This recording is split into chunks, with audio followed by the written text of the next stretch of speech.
देखा कि ये यादव वक्ता हैं, आगे बढ़े जा रहे हैं, हमारा जो धंधा है वो खत्म हो जाएगा।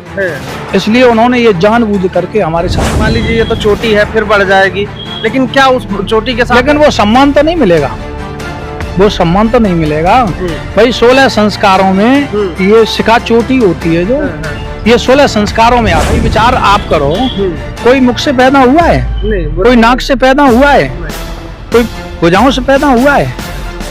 पैदा होने की जहाँ जगह होती वहीं से पैदा होते हैं। तो हम भी ये सोचते थे हो सकता है कि ये श्रेष्ठ हो, लेकिन अब हमें पता चल गया ये श्रेष्ठ कोई श्रेष्ठ नहीं है। मतलब केवल के बाद से आपके हाँ, भी ज्ञान चक्षु खुल गए। बिल्कुल बिल्कुल बिल्कुल, केवल एक मानव जात है, मानव जात के अलावा कोई दुनिया में जात नहीं है। साथियों नमस्कार, आप देखना शुरू कर चुके हैं लोक बंधु लाइव।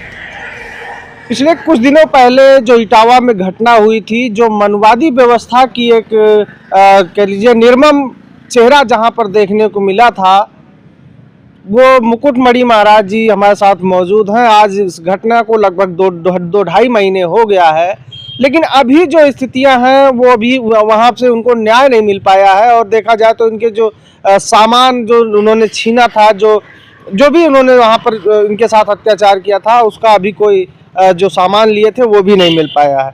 हमारे साथ मुकुटमणि महाराज जी मौजूद हैं, इनसे हम बातचीत करेंगे कि क्या अभी जो जिस तरीके से पूरा प्रदेश, एक तरीके से पूरे देश में इस चीज़ को लेकर चर्चा बनी, लोगों ने तमाम तरीके की अपनी राय रखी और इस एक बहुत बड़े मुद्दे के तौर पे ये देखा गया था उस टाइम में। तो जो जिनके साथ पूरा प्रदेश एक समय में खड़ा हो गया, क्या आज उनको न्याय मिल पाया है और आज उनको उस घटना को लेकर आज ये क्या सोचते हैं, ये भी हम जानने का प्रयास करेंगे और सीधे इन्हीं से जुड़ते हैं और बातचीत करते हैं। बाबा जी बहुत बहुत स्वागत है आपका। जी नमस्कार। बाबा जी घटना को 2-2.5 महीना हो गया जी। अभी जो आपने कहा था कि आपका हारमोनियम, ढोलक और जो पैड ऑर्गन वगैरह जो कुछ भी छीन लिया गया था, सब वहाँ पे मिल गया। और जो अभी स्थितियाँ हैं वहाँ की, आप कथा कहने जाते हैं तो क्या आपके अंदर वो माहौल जैसे पुराना था कि आप भक्ति भाव से कह लेते थे, कहीं डर तो तो नहीं होता है? नहीं, डर तो लगता है। और जो भी सामान है वो भी अभी हमारा नहीं मिला है। जैसे हारमोनियम थी और आर्गन था, ढोलक है, चिमटा है, भागवत पुराण है और 25,000 रुपए नगद जो दिए थे हमने वो हैं। एक चेन थी सोने की और एक अंगूठी। ये अभी कुछ नहीं मिला और जब भी हम जाते हैं तो मना कर देते हैं। मतलब जब अगर वहाँ आप मांगने जाते हैं तो मना कर देते हैं सीधा सीधा? जी मना कर देते, ये कहते पर्ची लेके आओ। पर्ची? कोई प्रूफ हो। अच्छा। हाँ, जहाँ से आपने हारमोनियम ली है आप बताओ। 10 साल पहले हमने हारमोनियम ली, 10 साल पहले आर्गन लिया, कहीं से पुराण ली, कहीं से ढोलक ली, तब उसकी पर्ची कौन रखता? मतलब रसीद मांग रहे हैं? हाँ, रसीद मांग रहे हैं। अच्छा, ऐसा क्यों? जैसे सभी लोग एक सामान्य व्यवहार में अगर देखें तो लोग इतना लंबा समय हो जाता है, कोई रसीद गांव देहात में नहीं रखता है। रसीद की छोड़िए, आप जगह जगह जाते हैं तो कहाँ रसीद लेके ढूंढेंगे? तो क्या वो देने के लिए राजी नहीं हो रहे? नहीं, अब वो देने के लिए राजी नहीं हो रहे। कोर्ट में उन्होंने पहुंचा दिया। अच्छा। अब कोर्ट में वो हमसे रसीद मांग रहे हैं। अब हमें क्या पता था कि हमारी ये चोरी करेंगे, फिर हमें रसीद देनी पड़ेगी। अच्छा, मतलब जो सामान आपका छीना गया था वो कोर्ट पहुंच गया है, कोर्ट में आपसे रसीद? कोर्ट में पहुंच गया जी, जो है अभी तक सामान नहीं मिला। अच्छा, जो आप जिस तरीके से एक माहौल बना था आपके ऊपर, ये आपको क्या लगता है कि ये घटना किस वजह से कारित की गई थी? क्या वजह थी उस समय? घटना ये जानबूझ के की गई है। जानबूझ करके ये हमारे साथ षड्यंत्र किया गया। कैसा षड्यंत्र किया गया और किस लिए किया गया? जानबूझ करके उन्होंने नीचा दिखाने के लिए देखा कि ये यादव वक्ता हैं, आगे बढ़े जा रहे हैं, हमारा जो धंधा है वो खत्म हो जाएगा। इसलिए उन्होंने ये जानबूझ करके हमारे साथ किया। हाँ, लेकिन जो एक तरीके से उन्होंने आरोप लगाया आप पे कि आपने डबल आधार कार्ड रखे थे, आपने अपनी पहचान छुपाई थी और उन लोगों को बताया नहीं कि आप यादव हैं और आप कथा कहने पहुंच गए। ऐसा कुछ नहीं, हम 5 किलोमीटर की दूरी पे हमारा गांव है। अच्छा, 5 ही किलोमीटर? मात्र 5 किलोमीटर की दूरी पे हमारा गांव है, जहाँ हम पढ़े, जहाँ रहे। तो 5 किलोमीटर की दूरी पे कौन नहीं जानता किसी? बिल्कुल बिल्कुल, गाँव देहात में तो 10 किलोमीटर लोग जानते, फलाने गाँव फलाने। हम वक्ता हैं, वक्ता को तो लोग जिला 2-4 जिले में तो जानते ही हैं, और हम 5 किलोमीटर दूर रहने वाले तो जानते सब कुछ थे। लेकिन ये जानबूझ करके षड्यंत्र किया गया। मतलब कहीं जो आप कह रहे हैं कि उनका धंधा छीना जा रहा था, इसलिए ये? हाँ जी, धंधा ही उन्हें तो उनका धंधा है, उनके पेट पे लात लग रही तो उन्होंने ये जानबूझ करके हमें नीचा दिखाने के लिए ये सब किया गया। अच्छा, क्या जब से ये घटना हुई है तमाम उस समय माहौल बना था, लोग तमाम तरीके की चर्चाएं कर रहे थे, क्या अब जब आप कहीं कथा कहने जाते हैं तो इस चीज़ के लोग पूछते हैं कि जाति क्या है, या फिर आपको जो तमाम पहले अन्य लोग भी करवाते रहेंगे तो क्या ये सोचते हैं कि ये यादव है तो कथा ना कहवाया जाए इनसे? पहले तो कोई नहीं पूछता था जात, लेकिन अब हम खुद पूछते हैं कि तुम कौन जात के हो। अच्छा, अच्छा, अब आप पूछ के जाते हैं? हम खुद पूछते हैं कि आप कौन जात के हो और हमसे कथा कराने के लिए आए हो तो हम यादव हैं। अगर हिम्मत हो तो आप हमसे कथा कराना। तो अच्छा, इस घटना के बाद से क्या लगता है, कुछ बदलाव हुआ है आपके जीवन में, और क्या लगता है कि उसका क्या असर? अब बदलाव तो ये है, जो चोटी काट ली, अब बदलाव क्या, अब तो मरे के समान है, मरे के समान है। अब क्या बदलाव होगा, अपनी जिंदगी जी रहे हैं।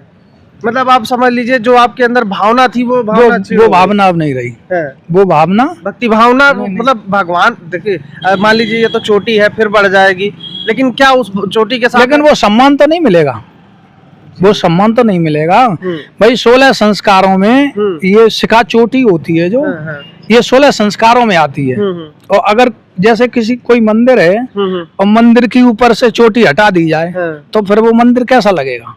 बिल्कुल।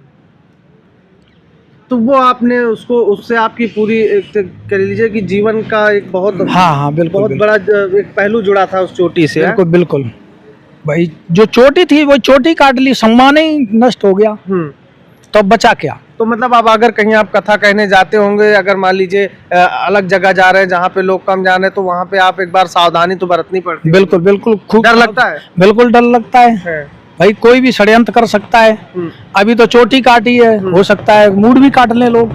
अच्छा, जब अब इस घटना के बाद जिस तरीके से एक हंगामा पूरे प्रदेश में मचा था, ब्राह्मणवाद के खिलाफ लोगों ने मुखर होकर बोला था, और इस चीज़ को पूरी ब्राह्मणवादी व्यवस्था के लिए ही बताया गया कि ब्राह्मणवादी विचारधारा की वजह से ये घटना हुई, तो क्या अभी लोग आपको सपोर्ट करते हैं?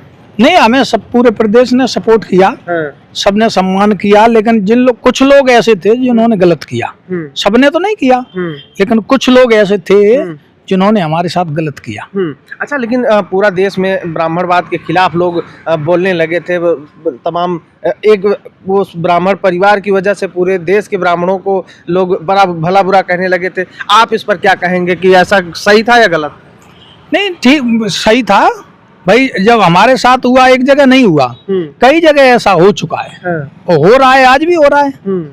अभी जो मुख्यमंत्री हैं एमपी के, मोहन यादव, उनको भी लोग क्या क्या कह रहे हैं, कोई शूद्र बता रहा है, कोई नीच बता रहा है। तो हम तो एक साधारण मानव थे और वो मुख्यमंत्री होकर के उन्हें भी लोग नीच बता रहे हैं। मतलब कहीं ना कहीं ये ब्राह्मणवादी जो भावना है, बिल्कुल बिल्कुल, ये हाँ, ये हटेगी नहीं, ये हमेशा चलती रहेगी। इसको क्या, कैसे परिवर्तित किया जा सकता है? अब इसको कैसे परिवर्तित किया जाए, जो मनुस्मृति है, जो इसे मनुस्मृति को मानने वाले लोग हैं, जब तक ये मनुस्मृति का मत नहीं हटेगा, संविधान लागू नहीं होगा जब तक, तब तक ये नहीं हट सकता। लेकिन कह तो रहे कि देश संविधान से चल रहा, देश में संविधान लागू है, तो वो लोग तो संविधान को नहीं मानते। नहीं, वो अगर संविधान को मानते तो चोटी नहीं काटते भाई। कहाँ लिखा है संविधान में कि किसी की चोटी काट दो? तो मतलब अभी भी कहीं ना कहीं जो वर्ण व्यवस्था है, वो वर्ण व्यवस्था में जो अपने आप को ब्रह्मा के मुख से पैदा हुआ बताते हैं, वो अपने आप को श्रेष्ठ मानते हैं। नहीं, आज दिन तक कोई मुख से पैदा हुआ है? नहीं, कहते तो यही है। नहीं, आज दिन तक अगर कोई भाई विचार आप करो, कोई मुख से पैदा हुआ है? नहीं। कोई नाक से पैदा हुआ है? कोई भुजाओं से पैदा हुआ है? पैदा होने की जहाँ जगह होती वहीं से पैदा होते हैं लोग। ये तो अपने मन की मनगढ़ंत है, जो मर्जी आया हाँ, बोल दिया। कोई भी आज दिन तक मुंह से पैदा नहीं हुआ। अच्छा, अगर ऐसे मुख से पैदा जैसे ब्राह्मण हुए तो अत्रि ऋषि नेत्रों से पैदा हुए, मुंह नीचे आंख और ऊपर है, तो फिर अत्रि का चंद्रवंश है, वो तो और भी पवित्र हो गया। मतलब यदुकुल और पवित्र। हाँ, बिल्कुल बिल्कुल, क्यों नहीं, वो तो नेत्रों से पैदा है अत्रि जी। मतलब जो लिखित है, हाँ बिल्कुल, चंद्रवंश जो है अत्रि ऋषि से चला, और अत्रि ऋषि नेत्रों से पैदा है। जब ब्रह्मा जी के 10 पुत्र पैदा हुए तो अत्रि का नंबर नेत्रों से आता है। तो वो तो और ऊपर है, मैं तो बहुत नीचे रह गया। लेकिन उन्होंने तो आपको शूद्र बता दिया।